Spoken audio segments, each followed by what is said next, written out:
Welcome back to 420 Chief. Today's conversation is one that too many veterans will recognize, even if they never said it out loud. Today I'm sitting down with Sheila, a 24-year veteran who served her country with strength and dedication and found herself fighting the hardest battle of her life after the uniform came off. Like so many others, Sheila carried the weight of shame, guilt, mental health struggles, and substance in silence. She felt invisible. And far too often, the silence is what costs veterans their lives.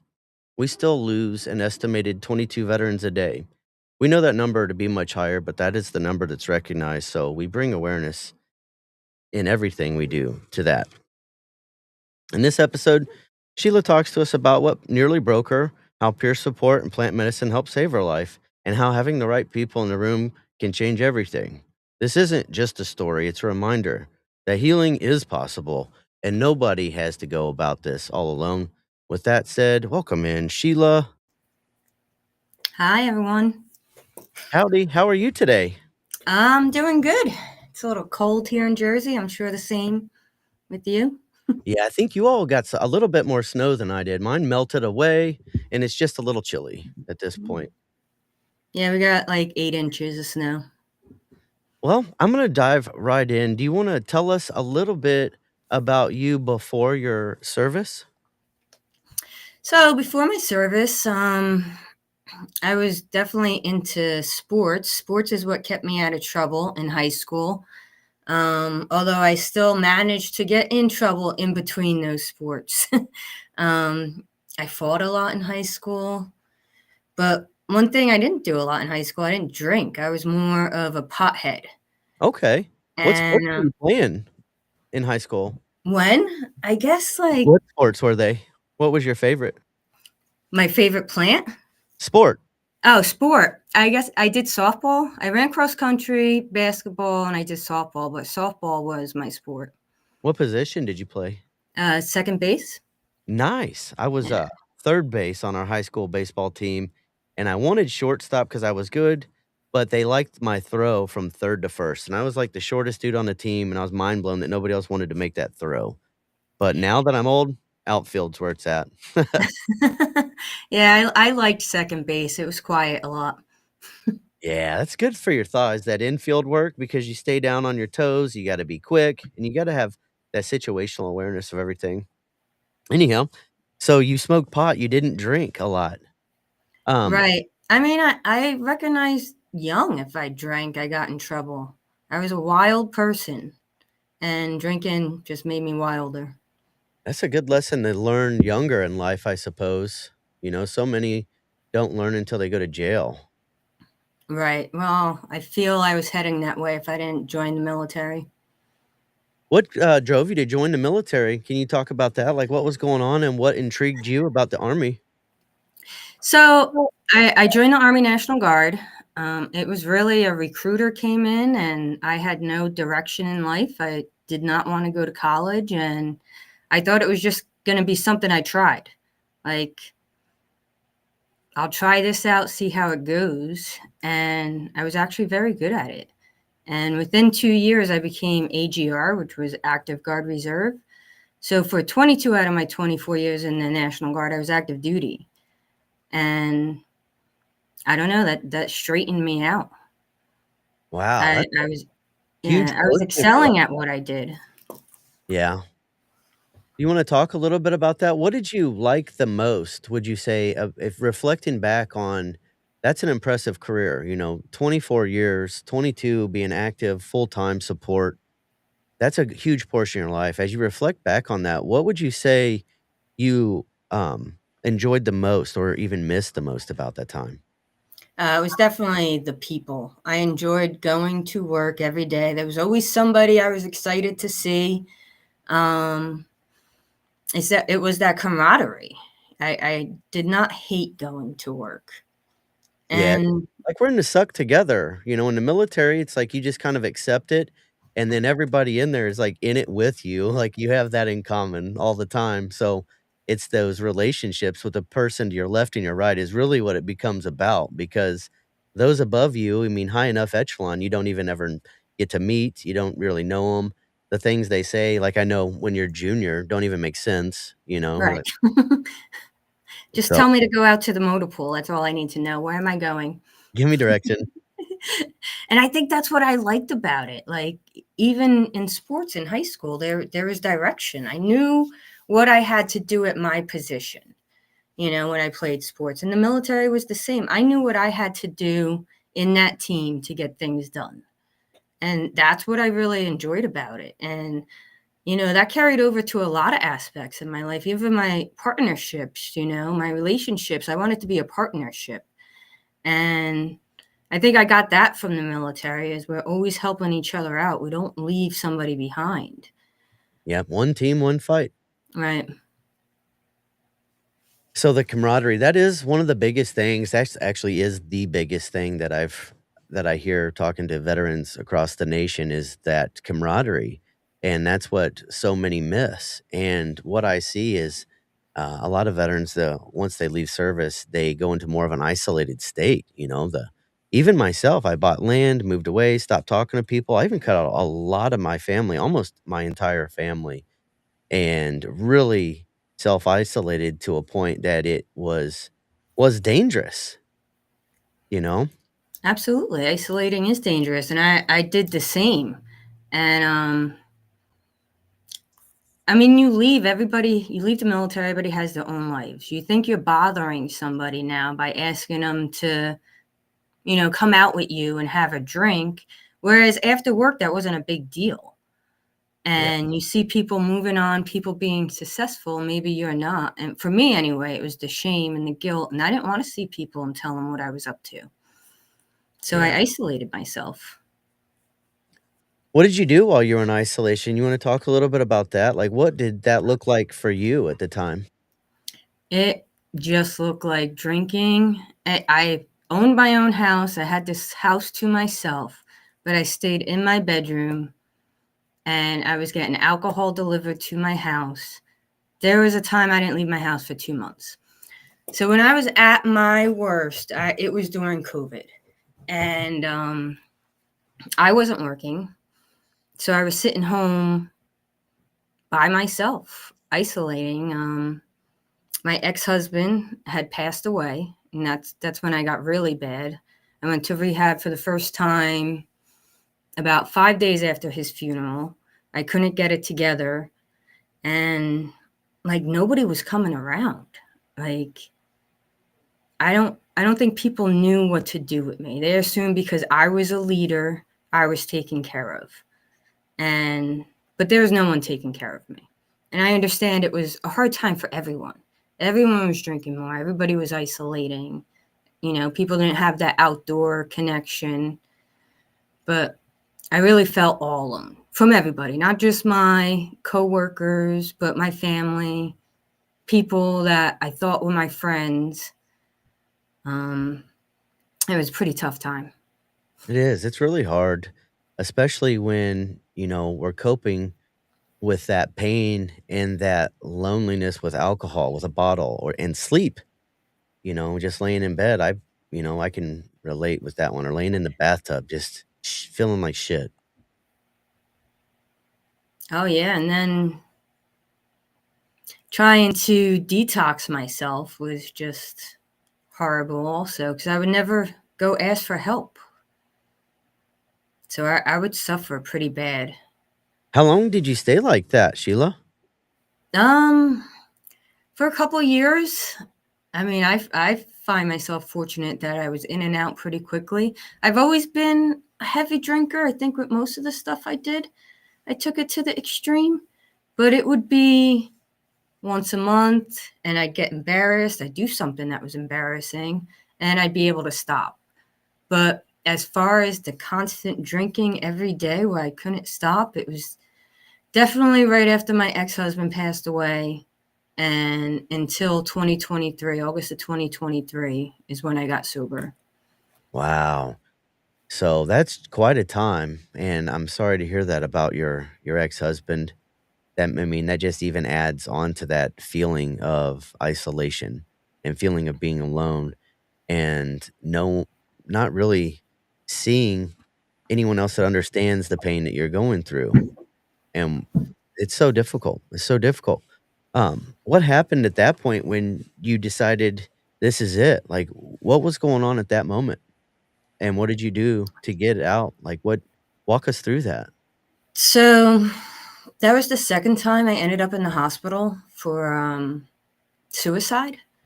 So I had a suicide attempt the year before in 2022, and this in August of 23, it wasn't a suicide attempt. I was talking a lot about it, and my child was around, and it was my 11-year-old son that had to call the cops on me. So when I got out of the behavioral health unit, I was like, I'm never picking up a drink again. Yeah. And I don't know. To talk about not wanting to be around or in front of your kid, it's pretty bad. And I truly felt that way. I did not want to be around. Yeah. It's a story we hear so often. It's we feel like we don't add enough value to even be here or even being in those moments where we feel like we would be worth more if we weren't. I remember being in those moments like at least if I weren't here my kids would have a check from me. That's more than I'm giving them right now because I can't be present in my mind space, my inebriation. Wow. So you made that commitment, said, you know what? Never, never again. That was an ultimate moment. It sounds like an extreme rock bottom for you when your son was 11 having to make that call. And what happened after that? So, I mean, I talked myself out of that behavioral health unit in a couple hours. I don't know how I did that. And then I used all the tools from the rehabs I've been in before and, was white knuckling it for a little bit. And the other recovery groups like AA, they have their place, but it wasn't working for me. So I sought out a veterans peer group. And that was one of the hardest things I had to do is to walk into that room and say, like, I needed help. Oh, not, I knew the people in that room were going to understand. It was more of my shame of my own service, of me being National Guard. Like, I thought I was going to walk into that room and it was going to be a bunch of like Navy SEALs and special forces. And it wasn't that. I mean, there were some, but it like the welcome I got into that room, nobody cared where I served, what I did. They just cared that I walked into that room for help. I'm so glad you brought that up, Sheila, because that's another reason a lot of folks don't reach out for help because they always think, well, I know someone who's experienced worse than me, or that Navy SEAL, or I didn't have it as bad, or this or that. And just really bury it down, comparing themselves to someone else. So thank you for mentioning that and bringing it up. And I'm glad that they welcomed you in where you didn't feel that same camaraderie or understanding prior. Right. Well, I had retired. So I had been retired for 2 years before I walked into this door. And yeah, I didn't know what to expect. I guess it was like walking into a new unit and, everybody's already made that, connection and you're the new person, and you just have that nervousness. Yeah, it's very similar, very akin to going to a new command and maybe not knowing anyone there. But once you get there, you realize, you know what, we've all got this shared thing in common, and it's that kind of welcoming, open door camaraderie. Can you talk us through a little bit? What did that recovery, that journey of recovery, look like for you, Sheila? Right. So, prior to that, I was smoking weed a little bit. Um, What did you but smoke? Like when you say I was smoking weed, I'm sure you were doing it with intention. Like, what did you do it for? Was that for just to calm nerves or to sleep, or what did so, you do it to? so yeah, it was for intention, for anxiety mostly. Um, just to be around people again. So I was a leader. I could stand prior to my alcoholism, I could stand in front of people and not have an issue. And now, even now, being in social environments almost cripples me. So just putting a little bit of tincture in my coffee, you know, just brings my nerves down so I could have that conversation with somebody. And, I'm still learning where this came from. My confidence was gone, completely gone. And, just taking that edge off a little bit, calming my nervous system, helps me have conversations, helps me live my daily life, helps me get out the door, helps me not isolate, helps me feel like I'm part of the group. Yeah, I completely resonate with what you're saying. Even around a lot of people, grocery stores is a really good place that I noticed that social anxiety. And another reason I use cannabis to help myself become more present, especially if I'm out with my children, at like a fair or carnival, and there's like anxiety, just too much going on for me to focus, to have a good time with my kids, without. So I feel you on that one big time. Right, I experienced that this weekend with I was at the Army Navy game, and I don't think I would have been able to do that without cannabis. And I'm not doing it like I guess when I first started, I used it a little bit as a substitution. When something triggered me, my normal thing was to go get a bottle of vodka and go like drown myself in my room, isolate. And in the beginning, if something triggered me, I saw that I was going to that weed, but to me, it was better than picking up that bottle. Now that I've been sober for 2 years, I use it more definitely with intention to lower my anxiety. It's not to go out there and just party. Have you been able to use cannabis to get off any prescribed medications? So I've never really been a prescription medication person. That's amazing. Good. I love hearing that. Good for you. It Good was for you. definitely the vodka that I drowned myself in. Yeah. And you said you were drinking daily. Um, so you were using partially cannabis, and what else did you do, for your healing journey to get to where you are now? You wanna talk us through, that journey for the past 3 years? Sure. So I learned to be with myself. Um, just because I'm alone doesn't mean I have to be lonely. So I did a lot of things in solitude, a lot of hiking, a lot of kayaking, a lot of things outdoors, even just driving through the woods. And so once I learned to love myself and be with myself, then it was a lot easier for me to be around other people. So I really I had hobbies in the past, but like they all changed after I became sober. And so I found things that I enjoyed that I could do by myself that I don't have to invite other people to do with me. I do enjoy doing those things with other people, but I had to learn to like live with myself and love myself first. So the being outdoors, hiking, kayaking, things that I can get away for hours at a time and go think and be with myself is what really helped me. Love hearing that. That's definitely a healthy alternative. Being outside is so grounding, so balancing. Just the hiking, and especially with good intentional use of cannabis, I've noticed that when my dogs stop, like I'll stop and I'll stare around, like I don't rush the hike. I'm more present. I pay more attention to the smaller things, to nature. And Yes. I've noticed that's really helped my flow of thought tremendously. Um, Even the morbid thoughts that I used to think, because of just what you're talking about, that learning to enjoy nature or the river and balance my energy myself was completely life changing. Oh, absolutely.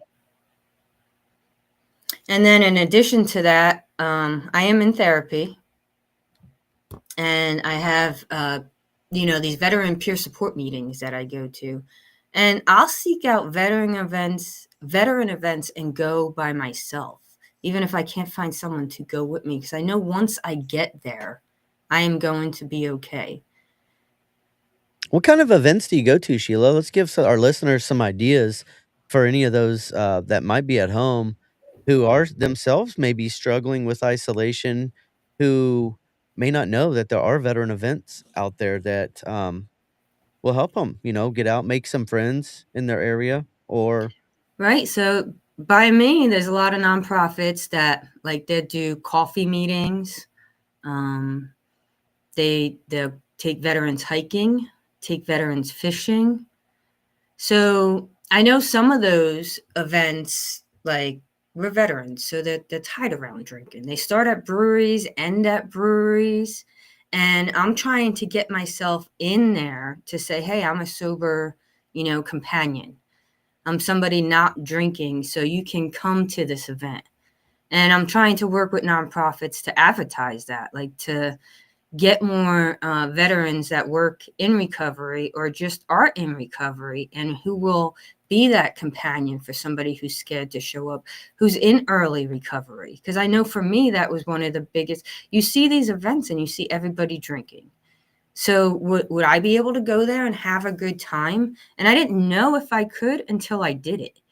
So I'm out there encouraging other people to come and see if you like this, see if it's something that, you enjoy while you're sober.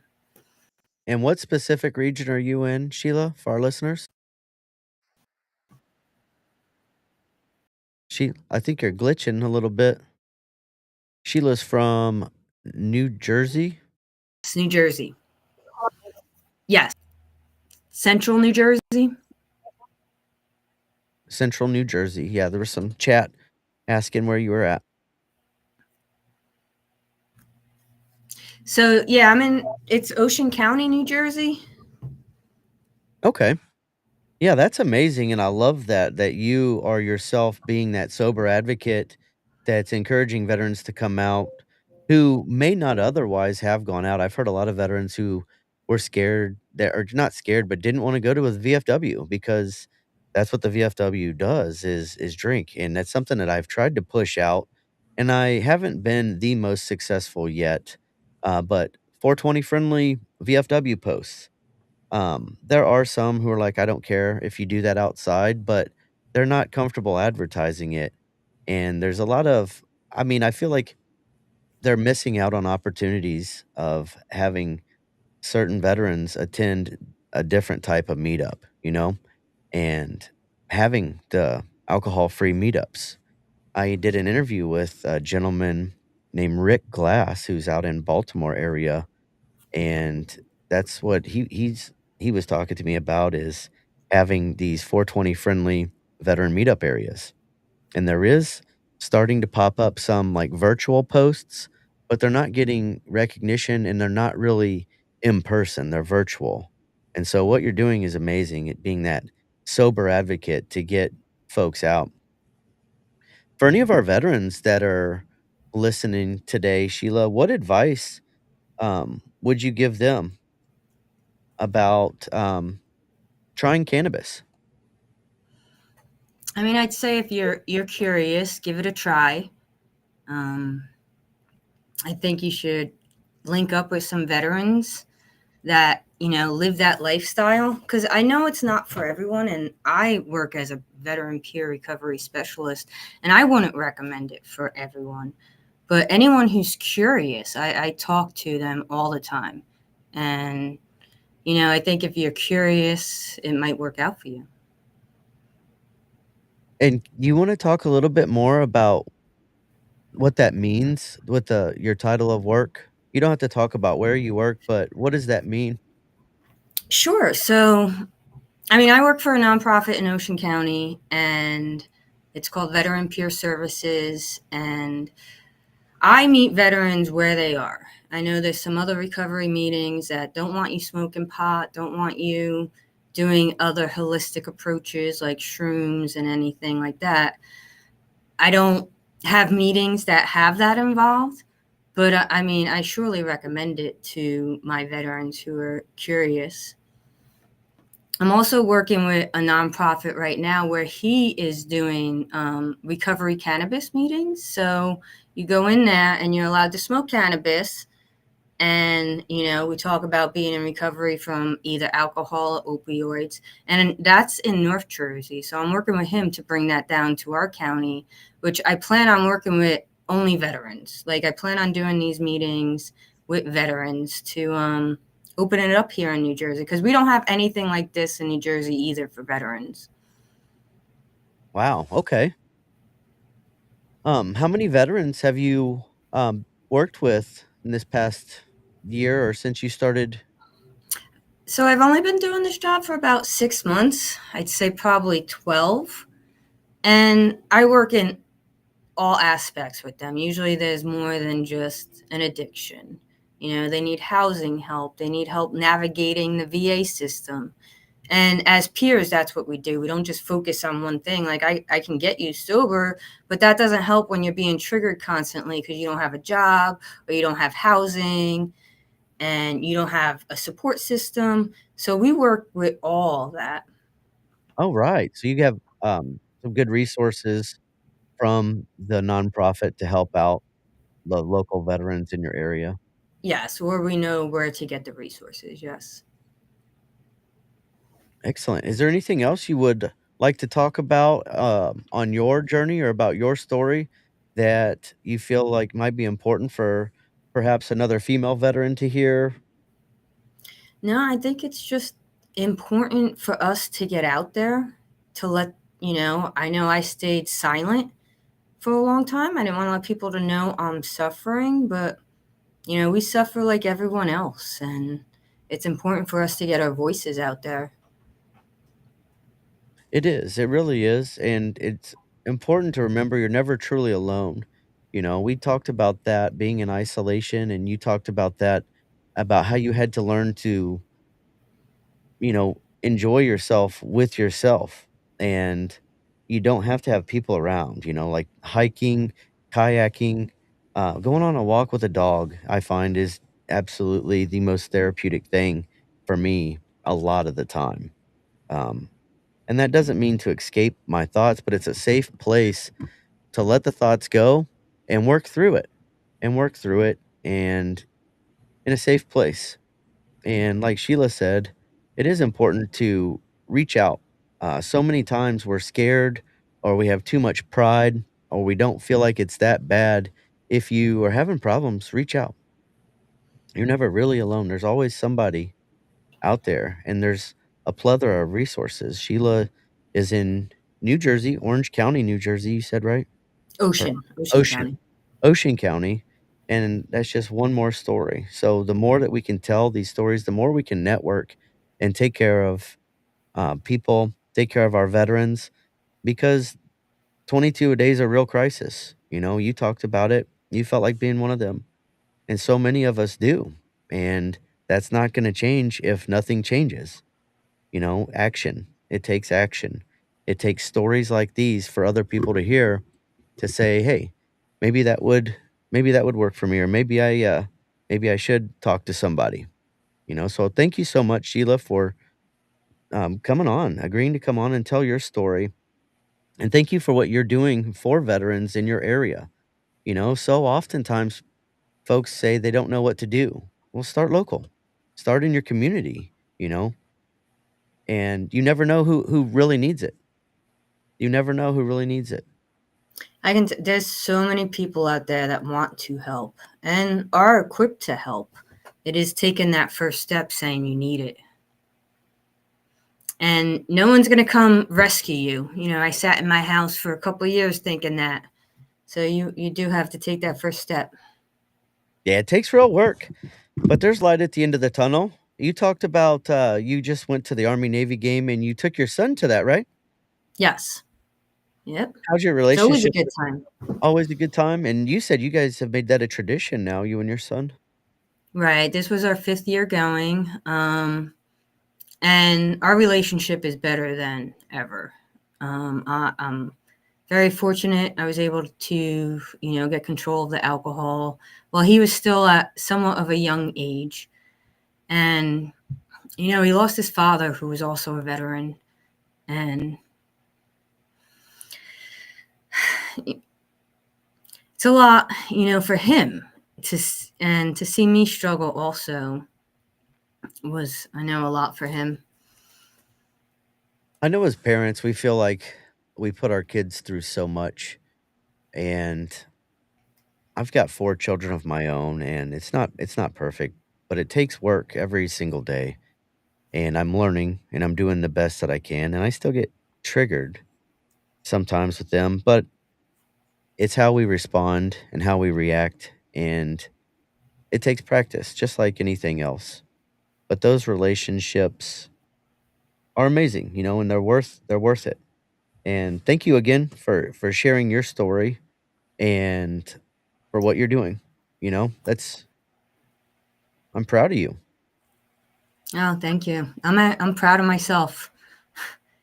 It was definitely it was a hard journey to put down that bottle and to love myself.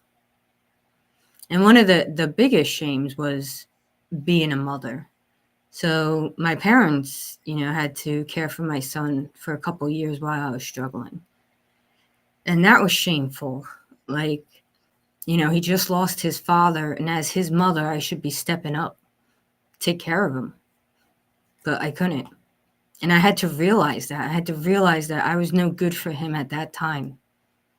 Because I didn't want to go to rehab because like I had to be a mother. And I think that's a lot that women struggle with. They don't want to go get that help because what are my kids gonna do? When in reality you're doing nobody any good unless you're good. It's a hard one to see from that perspective, isn't it? It is.